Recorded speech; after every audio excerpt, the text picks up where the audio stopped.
Hello everybody, how you doing? Welcome, welcome, welcome, welcome.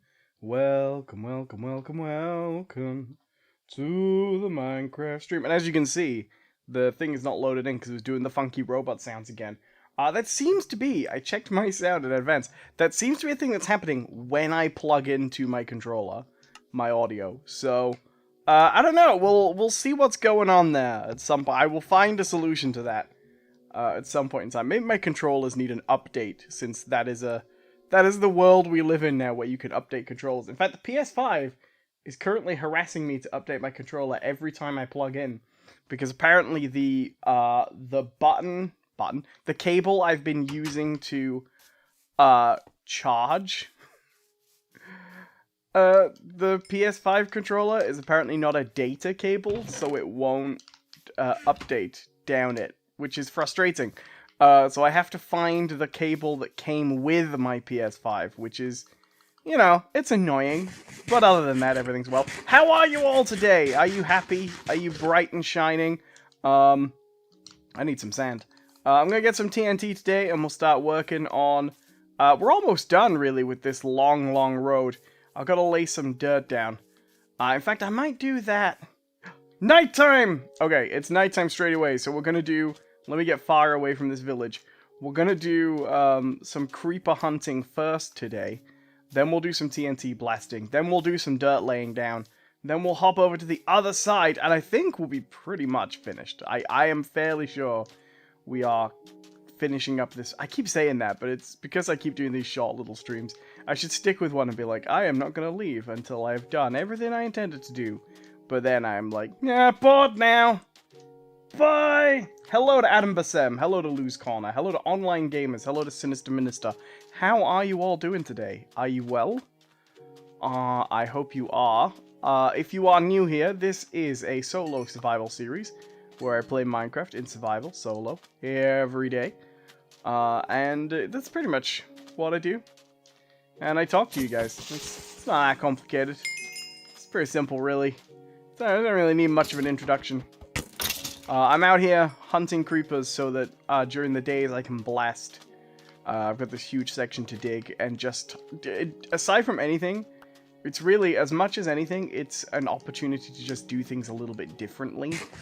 And save the repair on the tools a little bit. Damn it. I was like, I've got time to do this, and I didn't, and that's a creeper wasted. Oh, because it's been a long road getting from there to here. But my time is finally near. It was so weird when Enterprise first launched. And that was the theme song. It was strange because, so I was a big Star Trek fan at the time Enterprise launched. And there was a trailer. I don't know if people remember. There was a trailer, and it was just for the first episode. And it was... I remember the... I think it was Archer, first line in it, he's saying something like, Neptune and back in under 6 minutes. And it's very cool, and you see these aliens in a club, and it looks like Star Wars, and the effects were really great. And the music was, The Calling, Wherever You Will Go. If you remember that one. Oh, hey. It's one of my nether portals there from when I was planning for that tutorial. I've got nether portals kicking around all over the place in the moment. The trailer looked great. Trailer looked really, really interesting. And I remember being like, is Wherever You Will Go gotta be the theme song to this? And thinking, nah, it's Star Trek. There'll never be a Star Trek show with, like, lyrics for the theme song. And then it comes along, and it is lyrics for the theme song. But it's just a very different theme song that I watched that show so much. It's very much ingrained in my head. But I can't say I love it. Faith of the Heart, it's called. Oh, it says Time Traveling Bootstrap Paradox Story. We all know how well that was going to work out. So I will defend Enterprise on something. There is something that really annoys me about Enterprise discourse as it is. Which is, a lot of Star Trek fans criticize its changes to continuity very, very frequently. A lot of Star Trek fans criticize its continuity impacts, but they establish right in the first episode that that this is an alternate timeline, kind of. They establish all the way through season 1 and quite a bit beyond that one of the main plot points of Enterprise, and one of the things that I think justified it being a prequel, was that people from the future of the Star Trek timeline are coming back and meddling in the past. Which is pretty much exactly the same setup they used to justify the Abrams film. And Star Trek fans seem to go back and forth on this and say, oh no, Enterprise was never intended to be an alternate timeline. That means that Enterprise itself is... the normal timeline is an alternate timeline, blah, blah, blah, blah. But if you watch the show, I think it's clear that's what they were going for. I don't mind Enterprise. I actually like a lot of it. I like the crew. I really like the set design.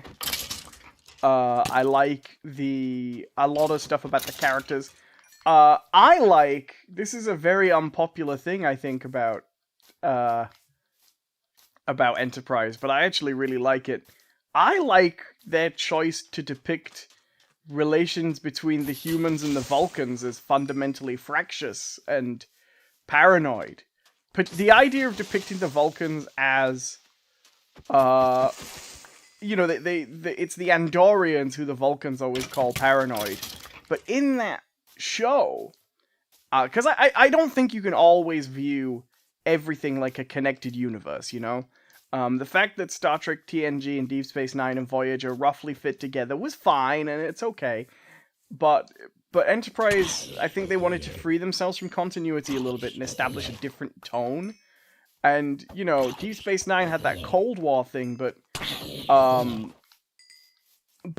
Enterprise's frontier thing where, you know, the only aliens they meet who haven't immediately tried to sort of kill them and wipe them out are the Vulcans, but the Vulcans aren't nice, and they're not really a good fit for the type of people humans are. That was one of the most interesting things about that show. I liked Enterprise in a lot of ways. I actually think where Enterprise really struggled was when it... First of all, I think they started to figure out pretty early on they weren't going to have as much time as they thought they were going to have. Like, they knew by season 3 they weren't getting 8 years, right? They were aware of that, I think. So they start trying to speed things up so they can do something with the characters. But, yeah, I've never hated Enterprise like some people do. I've really never, ever absolutely hated it like that. I like the ship designs a lot. I like a lot of it. I also like some of the cleverer episodes they do, where they don't mess with continuity, but still work things in from the future. So, the episode where they meet the Ferengi, but they never learn their name, I think is a really clever one. Just as far as prequels go, or the episode where they meet the Romulans, but they don't see a Romulan yet, it's a drone. I think it was a good, show, really, in a lot of ways. I think it was a troubled show, but yeah, it was always going to have issues, I think. It didn't help, really, that Voyager, I think, had been... The problem with Voyager is it's a more troubled show than Enterprise in many ways. Enterprise knows what it wants to be a lot more than Voyager did, but Voyager at least had the benefit of carrying across the same set design and the same uniforms and the same props. So right off the bat, it feels more like Star Trek. Whereas Enterprise is a more coherent show in what it's trying to do and what it's about. But it doesn't get that benefit. It doesn't get to It doesn't get to immediately look like Star Trek, I think. And that creates some interesting problems for the show. Not that it's perfect. I think Star Trek was in a very difficult place by the time Deep Space Nine ended. You know, everybody talks about how great Deep Space Nine is, but the last season of Deep Space Nine has all those same problems. The problem with Star Trek at that point is the same two people have been running it for so long. And it was just past its time. Bear says, Captain Arch just got back. He was a member of another series after Enterprise. An action comedy drama is the father to a hacker secret agent who is the main in the series. Yeah, I don't remember that one. Sorry, pardon me? Had to mute for a second there. Hawk says, it was too slow, like Chuck, which only heels of being cancelled actually finished the story, which actually gave him a second chance. You know, I think that's true. I think looking back, one of the big problems with Enterprise is they always felt like they were in damage control because the first season didn't do as well as they hoped. And the first season is slow. Absolutely. You know, it's got this problem with they're trying to tease out Star Trek stuff. I think the pilot's actually really good. Okay, right. Back to daytime, back to the village. I really like the first episode, and then Enterprise has a lot of these episodes which feel like stuff we've seen before. Like, I get it's a prequel, and they're supposed to be kind of teasingly introducing us to new concepts, but we know those concepts because we've seen the other shows. But by about halfway through the first season, it's starting to really do well, I think. And the first season of Enterprise, even though it's slow, is the best one. Still. And then is it the second? I think it is just the second season where the Xindi attack. And the Xindi attack is really interesting because it is explicitly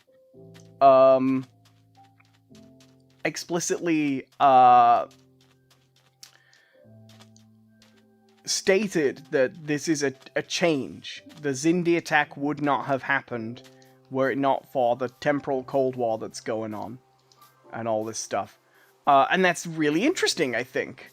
Even though, again, it is the opinion of, like, officially, it is the opinion of modern Star Trek audiences that that's not an alternate timeline, despite the fact that it's the perfect explanation for all kinds of things. But yeah, I think when Enterprise was first supposed to be on, it was supposed to be an alternate timeline. And I think someone said the wrong thing, and it's gone down officially that it wasn't supposed to be someone meddling history. Not a full-on alternate timeline like the Kelvin thing, but it was supposed to be someone changing history, and they let it get lost. But we have that Xindi attack, season 2, I think it is, and that completely changes the show. So the show gets completely revamped to be this this kind of war Star Trek show, which is interesting, not great. That plot development, not the best. Like, Enterprise is one of the few shows where it's better when it's not actually addressing the ongoing plot, I think. Then there's the shadowy guy from the future, which I think was clearly going to turn out to be someone like, not Kirk, but you know what I mean? It was going to turn out to be someone we know, I'm sure of it. Even though it was from the far, far future. But, yeah, Enterprise, a show with a lot of potential. A lot of people didn't like it. I still think it got a lot of hate it didn't deserve. Because I think what happened to Enterprise is really people were done with Star Trek. And it's a shame because I don't think Star Trek ever really came back. I've said before, I don't really like the Abrams movies that much. I like the first one as a decent action, sci-fi action movie. I think Star Trek Into Darkness is really bad, and I think Star Trek Beyond is pretty good, but can't really get back to the potential that that first Abrams movie was trying to go for. And then ever since then, we've had all these TV shows that aren't Star Trek, and it's weird, like, maybe I'm just the old fan now who can't accept the new stuff, which is, it's always possible. I wouldn't for a moment dream of pretending it's not possible that I'm just I'm like the Star Wars fan who can't see the prequels as real Star Wars, right? That's an entirely a possibility. But the thing I haven't enjoyed about the post-Discovery Star Trek shows is that they aren't really science space exploration shows. They're dramas. And I know this sounds weird, because, sometimes TNG was a drama, and sometimes Deep Space Nine was a drama. But they were a very, sometimes Star Trek would be drama, but they're supposed to be, or I shouldn't say supposed to be, the new shows are what they're supposed to be, which is, serialized drama shows. But they aren't, those shows, Star Trek Discovery and Picard even more so, I'm very disappointed by Picard. They aren't shows about either the two things that I think Star Trek is about for me. Finding things in space that are interesting. Just the baseline, we found an alien and it's interesting. What does this say about humanity? What does this say about life? Right? Or interpersonal interactions between two groups, right? That's what Star Trek's about. It's always what it's about. Or always has been. We go to this planet and we look at how these people are getting on. What does this tell us?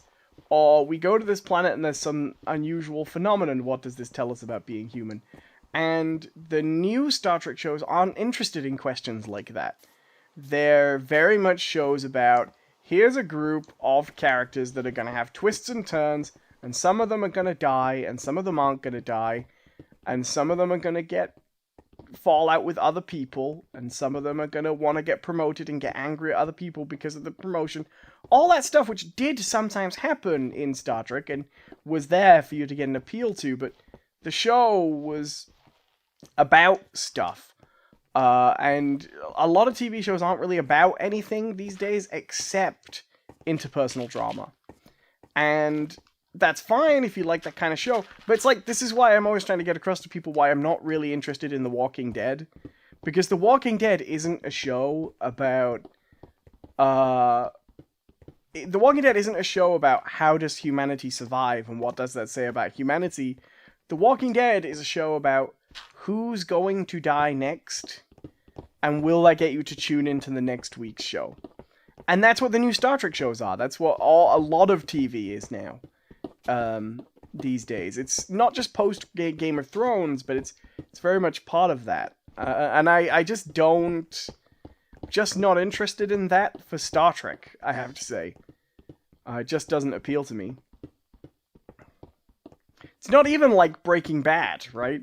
Where, like, if it was like that, but the show was really, really intricately plotted and it only moved along at the pace necessary to tell the story, that'd be fine, because that's what I thought Picard would be. But it's not even that. It's not even like take the Daredevil show, right? The Netflix shows. The Netflix Marvel shows, where they're not episodic at all. They're not about crazy adventures, but they're very intricately plotted narratives. But they're not even that, And this is actually something we're seeing a lot with... I have seen messages in the chat, I'll get to them in just a second, but this is something we're actually starting to see a lot with all these competing streaming services. So, when Netflix was the only game in town, and there's maybe like one other, Prime Video, right? They got the license to those Marvel shows, because there were streaming services, but there weren't tons of streaming services yet, right? But they got the license to those Marvel shows, and they made them like a Netflix original, right? Those 4... Marvel shows. I don't like all those shows. I like Jessica Jones. I like Daredevil. Controversially, I know, I like Iron Fist. I didn't really care for the Defenders very much, right? But they took those shows, they took the property, and they made them into these streaming dramas, right? Where they all go on at once. It's an intricately plotted show. Everything's there for you. Great, right? Perfect. Great shows. Well made. And then Prime started making shows like that too, right? Good Omens, things like that. And it was this golden age of television, right? You had Game of Thrones on TV, on HBO, producing this incredible subscription TV, and then you had Netflix and Prime and stuff making stuff like that, right? This proliferation of streaming services has brought back shit TV. Because now, every company that wants a streaming service needs their own original programming to sell the TV service. And Disney Plus's streaming service TV shows are pretty good, because they've got Disney money, but CBS doesn't have Disney money, right? CBS could have given, because it's a Netflix show here, Star Trek Discovery, and Picard is an Amazon Prime show. CBS could have, instead of setting up their own service and their own things like that, they could have let Netflix make a Star Trek show, and it would have been not like traditional Star Trek, but it would have at least been very intricately plotted and really good, and it would have been great. But because they have to get their own streaming service up now, because it's just this game, we're back in the era of every cable channel competing to make their own cheap crap TV. And it's the rise of streaming has killed what we were calling the golden age of TV. It's nuked it. Because it's taken that out. Because TV used to be one of two things, right? It used to be very, very episodic, and they had to get you back every week. Or it was like HBO and the early Netflix shows, not episodic at all, and they just had to keep you watching for the whole show on your subscriptions, right? Both models are good. Cheap TV on cable networks used to be in between. Half serial, half episodic, dragging it out, right? The children of the X-Files. And that's all we've got now, it feels like. All we've got is that TV, which was the worst. Lost.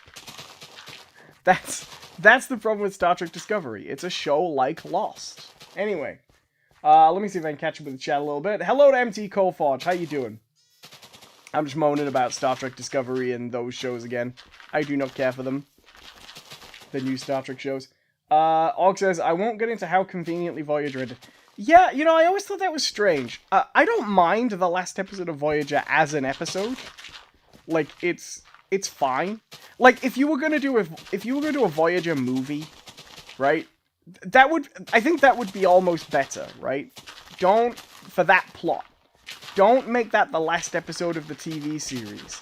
End the TV series by saying, Voyager, we don't know how long it's gonna take them to get home. The final episode of Voyager should have been Janeway being given a chance to get home. Like the episode we had, Janeway gets given a chance to get home, and she doesn't take it, because it's wrong. And the final note of Voyager is, they didn't ultimately get home, but the important thing, we don't know how the show's ending and they haven't got home yet. But the important thing is they kept their principles while trying to get home. That should have been the note Voyager ended on, right? And then that final episode of Voyager, which is called Endgame, interestingly, given how much it has in common with Avengers Endgame. It's about someone from the future who comes to change a mistake. That should have been the Voyager movie, right?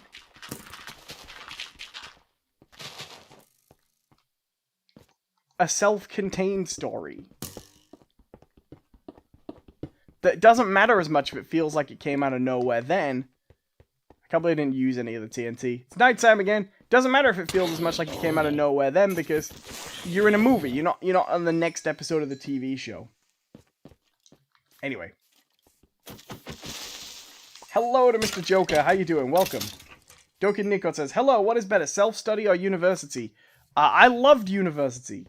So I'll say that. What do you mean by self-study? It depends on what your goal is.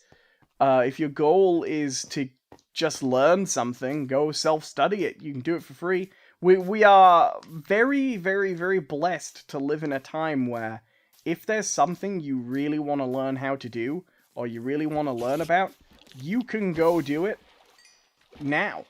But it's entirely on you. University has a nice thing in that it puts you in a climate of people who are all learning the same thing. That's what university's for. University isn't for learning the thing. In fact, by your 3rd year of university, your lecturers are mostly telling you, this is what you need to know. Go away and come back when you know it. The purpose of university is to surround you with people who know what they're talking about. So you can meet lecturers and things who understand the subject that you're discussing. So you find mentors. And you make contacts. And I don't mean like... There are some private schools where the idea is you just make business contacts, but no, like, well, I mean, for example, if I wanted to write a video and a literary thing came up, right, if I wanted to make a video on modernism in video games, I could, if I wanted, call my modernism lecturer, who I haven't spoken to in years, but would probably remember me, because we used to talk about a lot of stuff, and say, hey, I'm making a video about modernism in video games, and I'm curious about this. You know what I mean? But you can do that while you're in there, and you meet friends who are going in the same direction in life you are. So, university's not for the learning. It is that much. It's a sort of a framework. I'll tell you what university's for. It's to transition you. If you're going to be doing a lot of academic stuff, or certain vocational stuff, it's a process to transition you from how you do stuff in school to how you do stuff more in the real world. That's what university's for. It's a machine to get you out of school thinking, really. Because school is very good for a certain kind of education, but actually quite bad for self-regulation. School is this. It always sounds like I'm a crazy hippie when I say this, but it is true. And not really disputed. Schools are a machine to teach you how to be a good employee. Because if you want to get a job, it's good if you can read and stuff. Workplaces need you to do that stuff. If you go for a job at 20 and you don't know how to read, your workplace isn't going to be able to teach you. So it's easier to teach you at 5. And then to teach you to do things like go to lunch at the right time in the right place and stuff like that. And it always sounds like crazy hippie propaganda, but it's really a fact. That's what the purpose of school is. It's to teach you to be a functioning member of a certain type of society. Academia, higher education, is to transition you from that to higher and higher and higher levels of society. Or specifically, higher puts a value judgment on it. More self-regulated levels of society. So if you go to university, you spend a lot of time learning how to write essays, which, yeah, you don't do a lot of essay writing in life, unless you go into academia, but you do go into things like you might need to write reports, or understand how to critically assess a text, or, you know what I mean? So it depends on what you're trying to learn and why. If it's a life decision, absolutely go to university. I think everybody should go to university if you get the chance. If your country has a system like mine did, a couple of years before, it used to be free to go to university here. Like, it was just like, you would apply to go to a school. And then you'd go to that school, and you would just transition. A couple of years before I went, they changed that to a fee and loan system. So, the government had a loan system, they would loan you the money. It was £3,000 a year, so I got £9,000 of debt at the end of it. But because it's a government loan, it's automatically garnished from my salary / tax contributions, I think. But you have to be earning a certain amount before you have to pay it back anyway, so you know what I mean? A lot of people complain about that, and I agree. I think free is bad. I believe education should be free, is my personal opinion. I've always been a believer of that. The simple fact is, society benefits from education more than otherwise. They just didn't want to pay for the universities anymore. That's what it was. But what you get out of that, employers, companies that get big tax breaks, governments, etc., etc., etc., they rely on graduates to do their work. They should fund graduate education, but that's a separate issue. But my personal opinion is that anybody who has the opportunity to university should go if they're thinking about it. If you're the kind of person you think, I would just hate it, I would absolutely just hate it, and I would get nothing out of it, and it would be just a complete waste of my time, don't do it. But if you're thinking about it and being like, I'd like to do it, and there's a scheme that you qualify for, just go for it. Because the debt, everybody has debt these days. I know it sounds stupid to glamorize it like that, but it's true. Everybody is leaving with an unavoidable amount of debt. But the years you spend there, you will meet people, and you will learn things that you wouldn't... It's self-learning, but it will put you in a place where you are around ideas you might not encounter otherwise. And that's the value of it, really. And just meeting people. I mean, I'm terrible at keeping in touch with people. I'm not like an intentional bridge build burner, but I am pretty terrible at it. But I made friends and had moments in my life when I was at university, which are some of the most treasured I will ever have, just because it was my first chance to get out of that high school environment and to just surround myself with different people. And that's valuable, and to get away from your parents and to just do something completely different. So that's my personal opinion on university, or college, depending on where you are, that its merits have nothing to do with education. Really. By the same token, it's why I think everybody should have a job, even if you don't need one. You know what I mean? Things like that. Let's see. That's a very, very long answer to that. See you later, Sinister Minister. Thanks for watching. Og says, The Boring Dead was unwatchable for me. He had 2 good movies and The Walking Dead was just boring. I have no idea why people liked it. Yeah, I've never really understood the appeal. I didn't mind the game. Og says, Netflix has a second season curse. I want to see the second season of The Witcher, but their second seasons are usually very weak. Yeah, I did not like the second season of Daredevil. I liked the Punisher stuff, but the second season of Daredevil really suffers from trying to prepare for the Defenders, I think. Personally. Because it introduces all the hand stuff. There's something else I really hate about Netflix, actually. I really don't like the way they will cancel shows abruptly without giving them a chance to sort of breathe. Although there is some suggestion these days that the Netflix shows got cancelled because of something on Disney's end. But they do sometimes... It's a little bit like, this wasn't Netflix, but like, I really enjoyed that Swamp Thing show. And that Swamp Thing show just got cancelled, like, before the first episode had finished airing. And it's a fantastic show. Everybody who sees it is like, this got cancelled? Because you can't understand it. It's that strange that one got cancelled. And that's a problem with Netflix as well. This sudden cancellation of stuff. For obtuse reasons, I would say, quite often. Hello to Shots Gaming. Hello to Ratchet Ahuja. How you doing? But yeah, so I've always been, on the subject of education a little bit more, I've always been a very, like, self-motivated learner.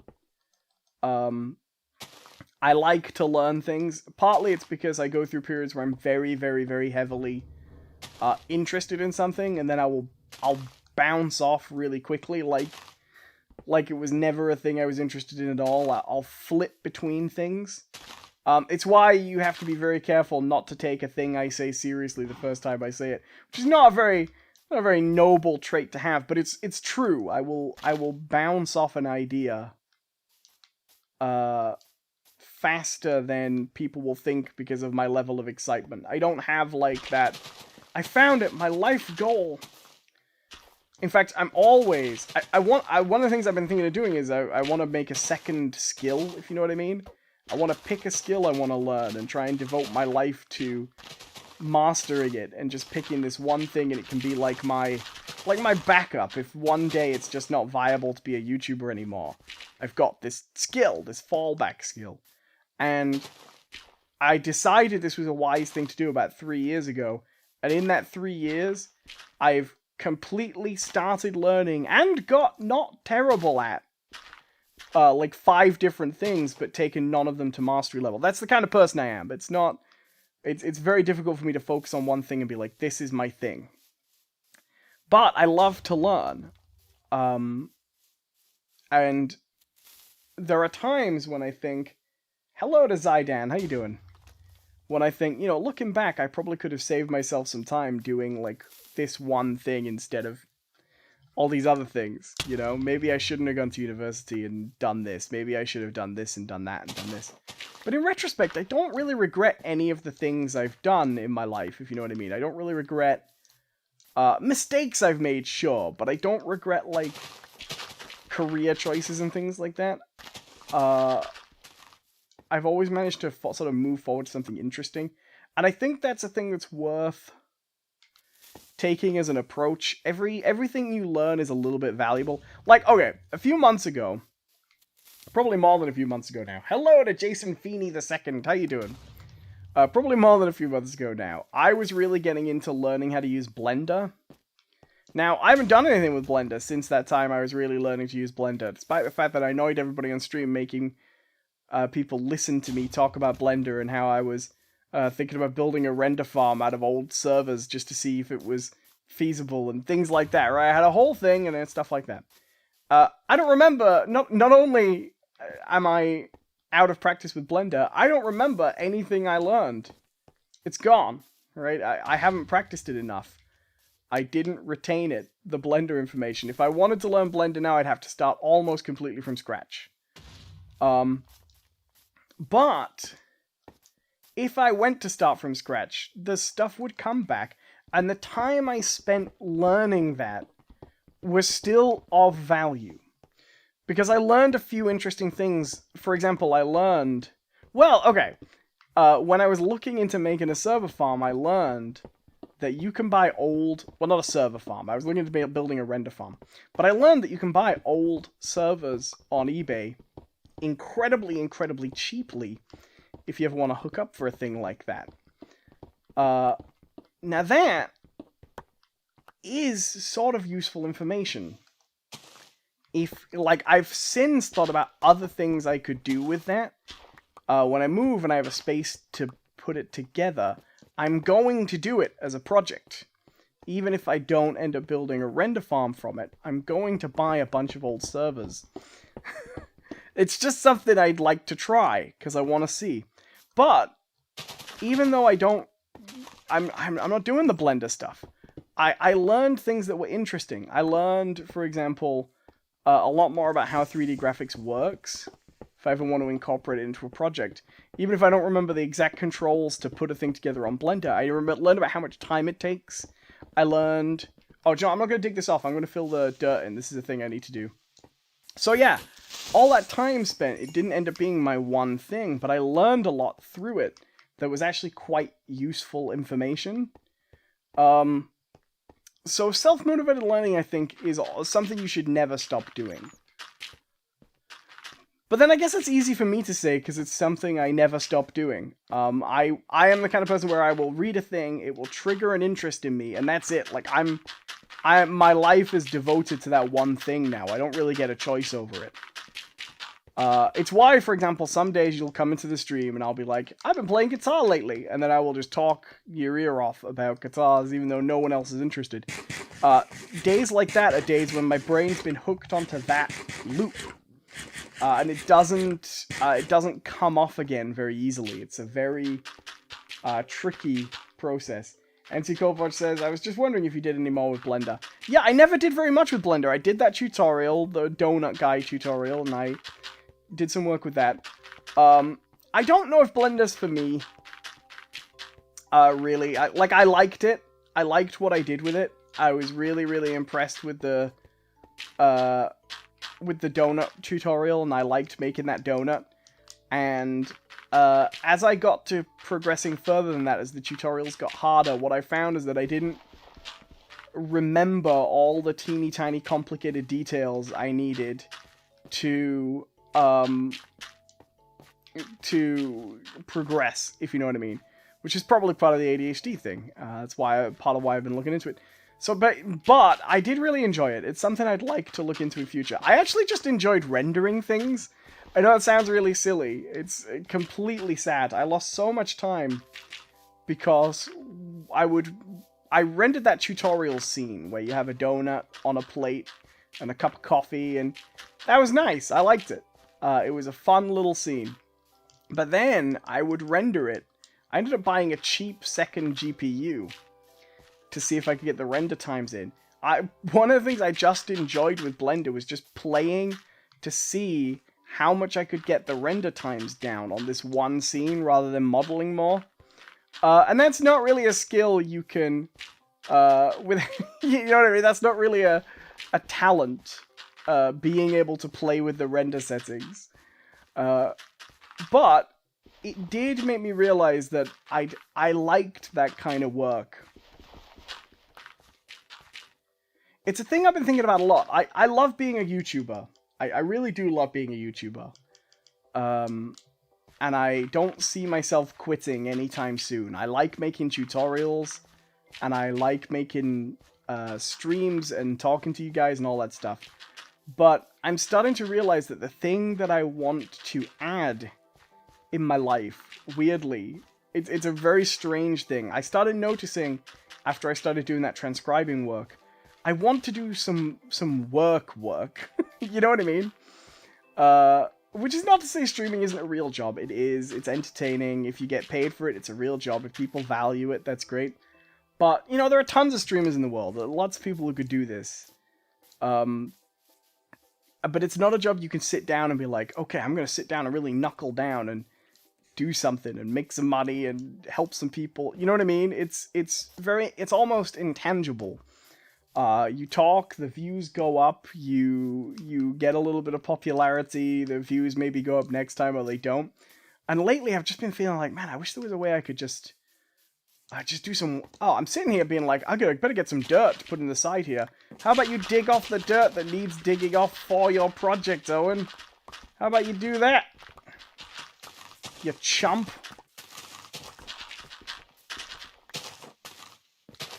But yeah, I don't know. I tell you what it is. I want to learn a skill and get some qualifications in it. That's what I want to do. And that's a thing that can be difficult with ADHD, I suppose. I think partly I'd like to go... This is something I've been thinking about a lot. I want to go back to school. Speaking of school, it's a bit expensive. I don't know if it's something I can do viably. I want to go back to school and study something differently to how I did it the first time. So when I first went to university, this is interestingly asking me about university because this is something I've been thinking about a lot lately. Oh wait, no, it's nighttime. I got to hunt creepers.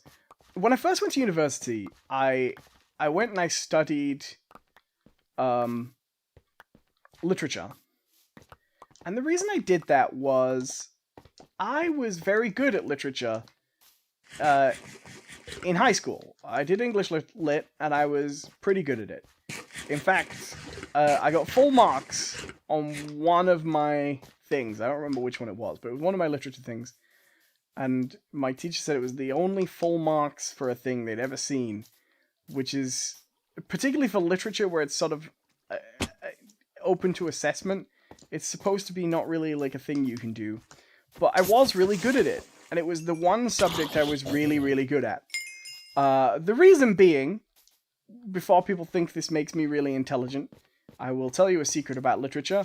The vast majority of succeeding in literature is just confidence. You have to know your text, of course. That's you have to know the book you're talking about. You can't just lie. But I liked books.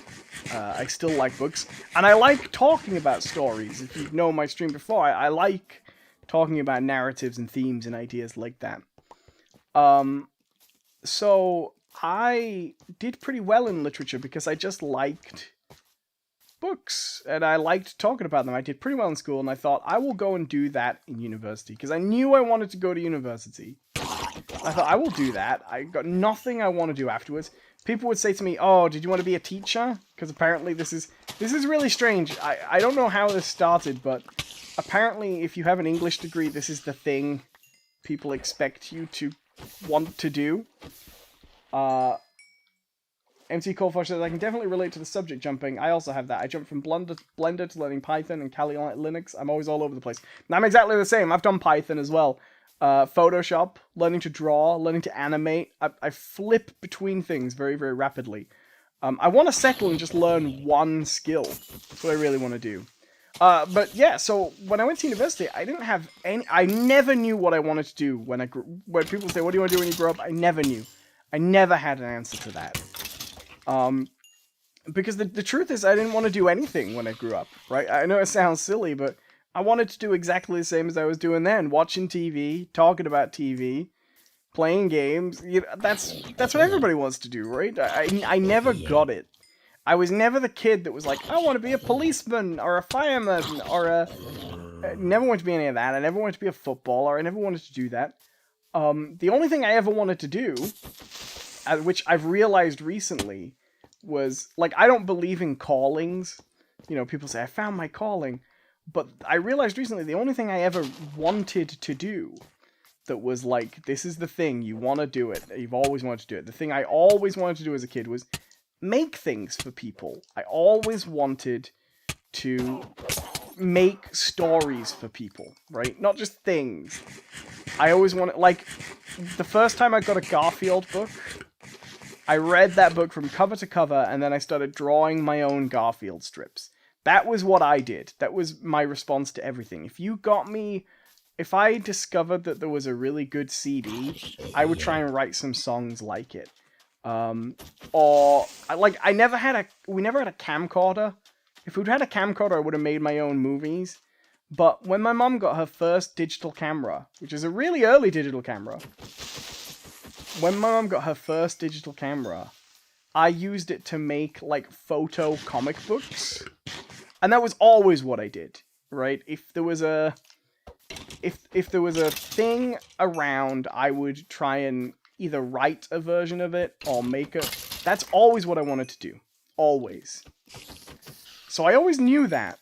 But I also believed this thing of, like, you can't really do that as a job, right?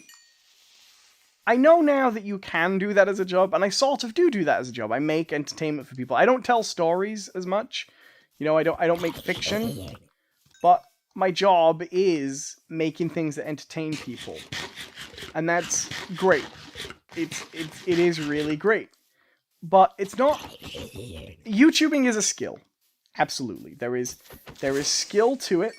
There is skill required. You have to be good at it. But I'll tell you what, but it's not a craft, I don't think. Maybe it is. I don't know. I don't feel like it. I'd tell you what I don't get at the end of the day, even from making tutorials. I don't get that feeling I get when I draw a really great picture that I like. Where I go, look at that, I made that, that was good. And I don't get the feeling like when I was learning Python and I would make a piece of code that worked really well, and you'd go, no, this is good, and this might actually help someone, or this achieves a function. I don't feel like that about streaming, as much as I like it. I sometimes do. That video I made about Pyrosaurus that I've taken off because I don't do, like, videos of myself on the channel anymore. But yeah, so I went away to university, I did English literature, and I would love to go back to university now. I would never in a million years at the time have gone to university and studied something like I have a friend in university who did 3D animation, and I have a friend in university who did game design. I wouldn't do those specific. Well, I wouldn't do game design because I think the game industry is just a pit. As is the 3D animation thing. But I would have never have gone into, at the age of like 17, 18, I would never have started applying for university to go in to do something like that. And now, I would go and do that in a heartbeat. If somebody said, hey, would you like to go, if I offered you a place right now for £5,000 to go do, I don't know, however much, another year of university, but you're doing, art, comic book art, or writing, short fiction writing, or something like that. Something very craft-driven, something very focused around, you're going to learn how to better produce, or filmmaking. I would do that in a second. Absolutely, I would do that. And I would never have done it at the time.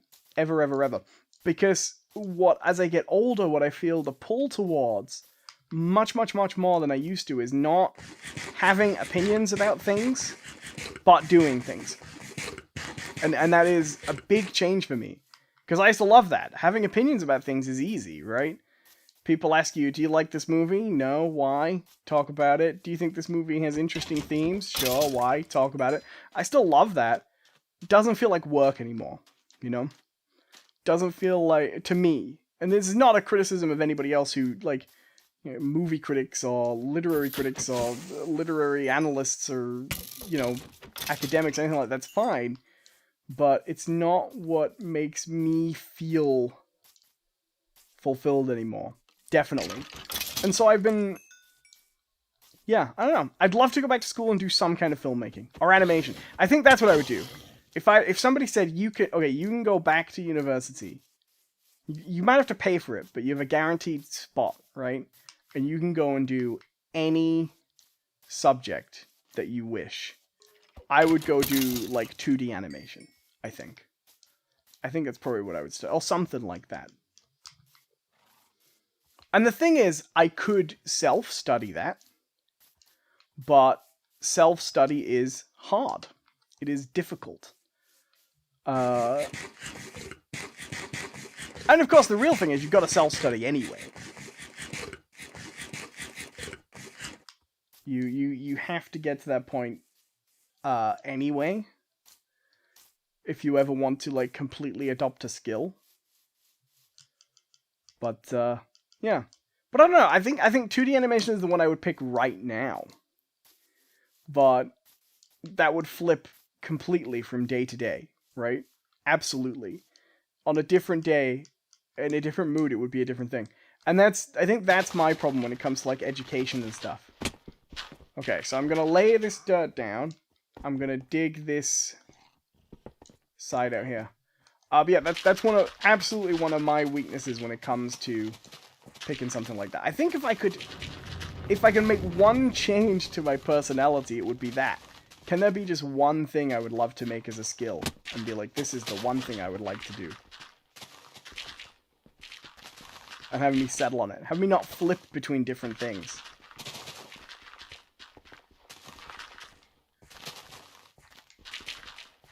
I mean, it's almost like I used to say on the channel, like, if I could persuade myself to just play Minecraft, back when I was a streamer, I would have done way better.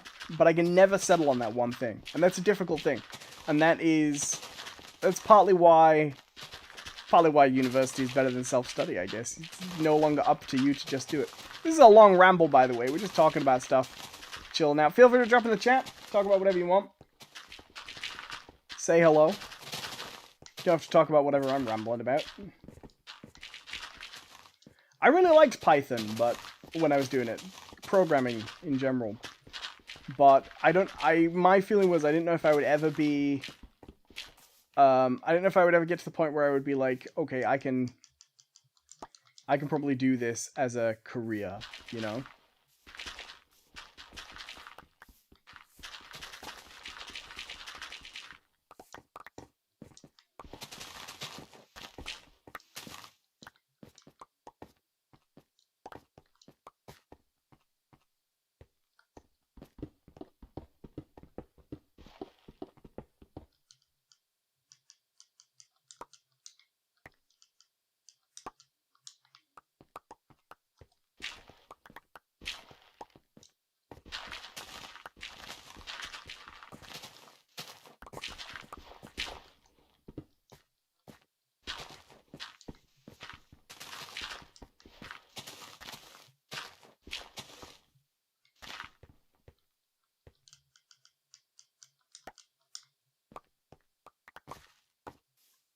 Hello to Esme the Herman. How you doing? He says, oh wow, I haven't watched you in forever. Since last year. Good to see you again on my recommended. And nice to see you again. How are you?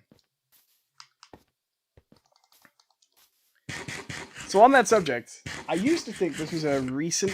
I used to think. I had been thinking this was a recent feeling. For me. This thing of like, oh man, I wish I could just settle on like one thing I want to do. Like, I used to think it had maybe come up since YouTube, or since I left university. But then the other day, I was remembering a conversation where I was complaining about this very thing, my inability to kind of sit and master one skill. I was thinking about this, And I remembered having the exact same conversation with a kid on a train. I say a kid. A guy the same age as me. On a train. On my way back to university, back from university. In my first week. That's when I was like 18. So nothing changes as you get older. You remain the same person with the same strengths and weaknesses. That's one of the things I learn as I go. To just play to your weaknesses, not your strengths. Play around your weaknesses. I suppose that's what play to your strengths means, but I think it's more useful to play around your weaknesses. What are you guys doing today anyway? How are you all? You may have been noticing I've been filling your brains with my introspective rambles lately. That's because I'm still adjusting back to streaming every day, I think, and getting my brain in gear. Only 2 weeks and a bit to Mass Effect Legendary Edition, which I'm very much looking forward to. Hoping it holds up well. I'll be playing it on PS5, because why the hell not? Even though I don't think it is a PS5 game. They were saying it's going to have some enhanced features on next-gen consoles, but it's going to technically be a PS4 and Xbox One game. Which makes sense. I mean, it's a remaster. They'll probably, the core of that game is probably going to be decent enough. But it'll be interesting to see if the Xbox One S version ends up kind of gimped again, because they've been getting a lot of rough versions lately. But it goes back to something we saw with Cyberpunk, which is you can be a PS4 game and still run with enhanced features on a PS5. The same way as a PS4 Pro. Which is interesting. Because it means that we might see more people do that for like easier or cheaper licensing fees. And then with the Legendary Edition, I'm kind of glad they've done it this way, because I would have considered it like a classic EA move to charge extra for this Mass Effect Legendary Edition. Even though, on PS5, even though there's really no tangible benefit. But they're not doing that. They're just popping the enhanced features on and letting you play it in backwards compatibility. Which, I'm glad you can do some of that on PS5. I still think Microsoft has got a way better take on this at the moment than Sony, where enhanced backwards compatibility is more the standard than the deviation, and the full enhanced version's mostly about loading speeds.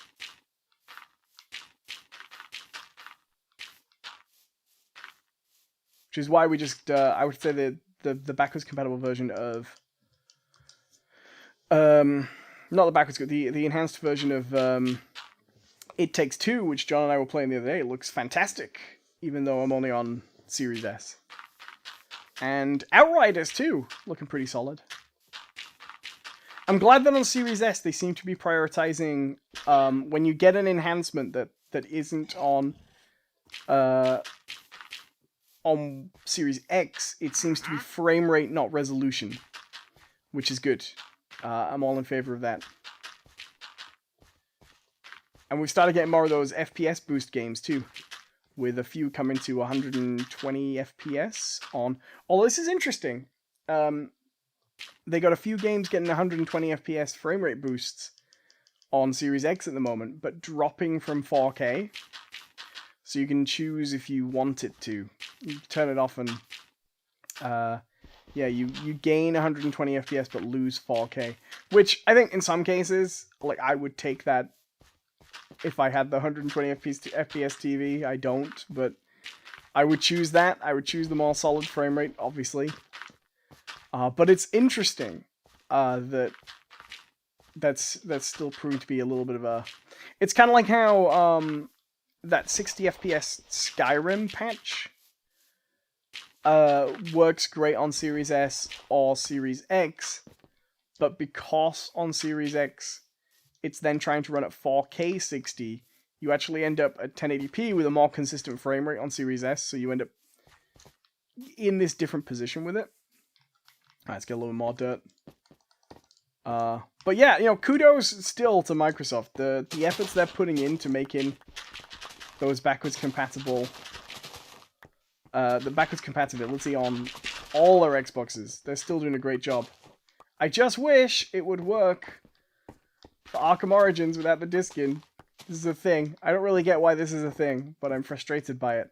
I want to replay Arkham Origins with a good frame rate, because the last time I played it was on PS3, and the frame rate was terrible. I could just do it on PC, I know. But it's backwards compatible on Xbox One, but only if you have a disc. Not if you have... not if you have the digital version, which I don't have the digital version anyway, but that's not the point. I don't have the disc Xbox. I have the little Xbox. And that's what I'll do. Should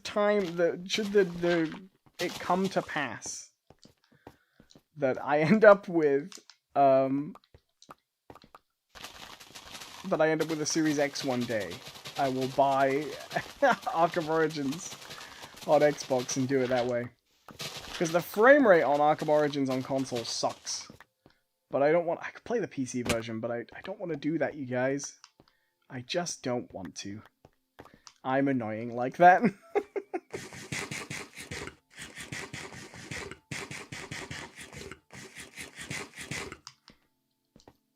MC Coleforge says they still don't have PS5 here at stores yet.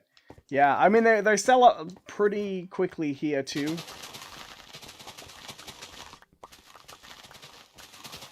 I didn't bother getting more TNT because I was just laying the stuff down, but it's nighttime again. I think one of these days, maybe, I'm gonna have to, one stream day, I'm gonna have to basically commit to just streaming till this is all done.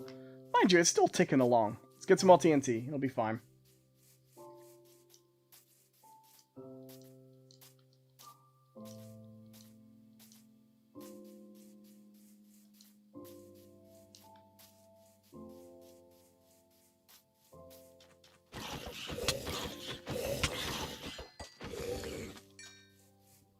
Oh, creepers. 32. We'll do another big, beautiful TNT blast after this. Where are you hiding, creepers? Where are you lurking?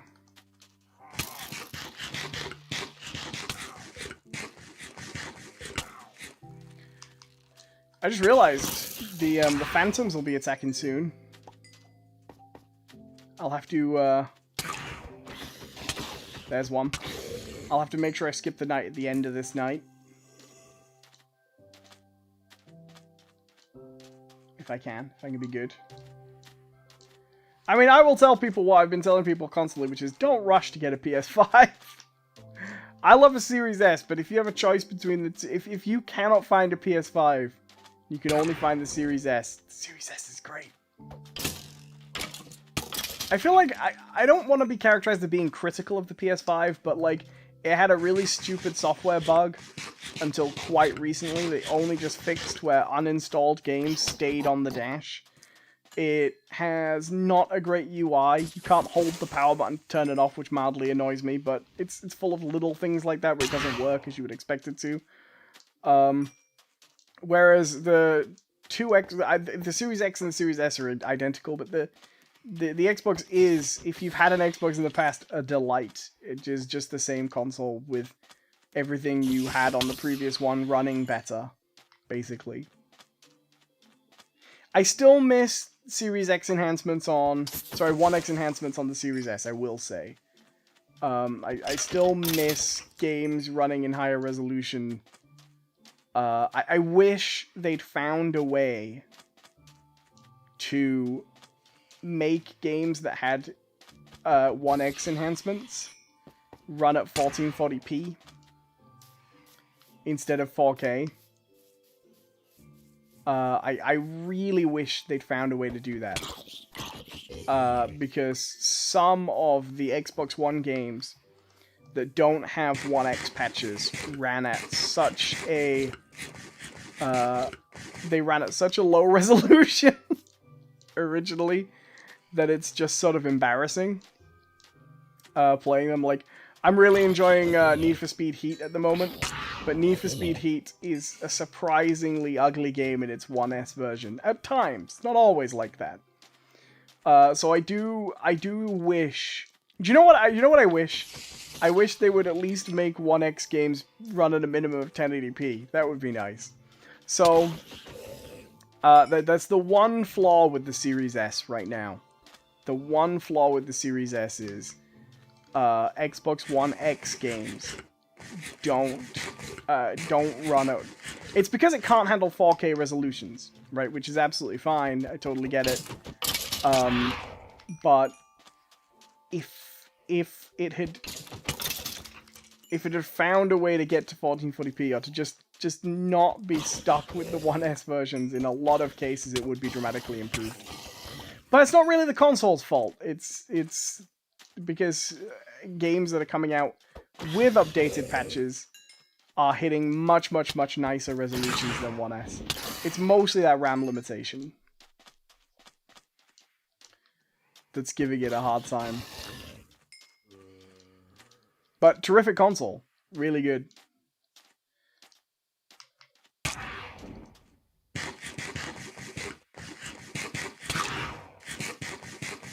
And much more in line with Microsoft's like one platform, one user account, one library approach that I love. I still have my 1X. It's upstairs. It's my 4K Blu-ray player. But I think I'm kind of happy with that. I kind of like having my Series S to work with down here where I don't have a 4K TV. And the 1X up there for when I just want to watch something in the highest resolution.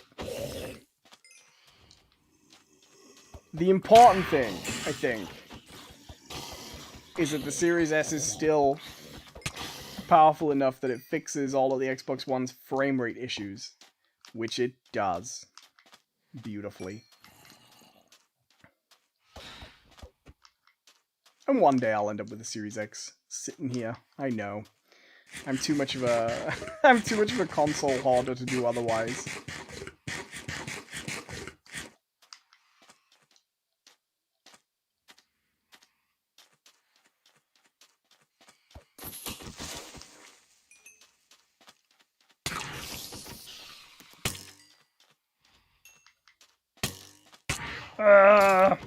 Leave me alone.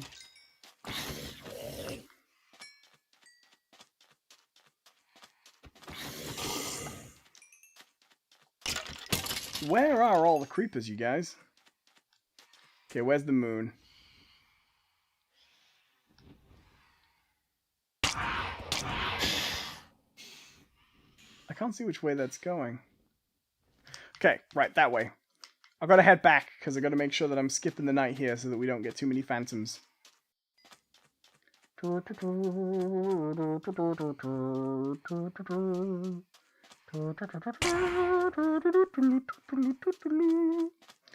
I don't know why I'm singing the Indiana Jones theme. I think it's the desert. It brings it out of me.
Leave me alone! I do like, this is one clever thing, the design of the phantoms, that they swoop down and attack and then they fly away, seems designed to make sure that they can't, like, harass you in your bed and stop you from sleeping. Because if they didn't do that, you wouldn't be able to sleep, right? That would be annoying. Oh, hey, it's time for me to finish up. I hope you enjoyed the stream. Thank you so much for being here. I will see you guys all next time. You're very, very awesome. I appreciate it. And yeah, thanks for watching. Bye-bye!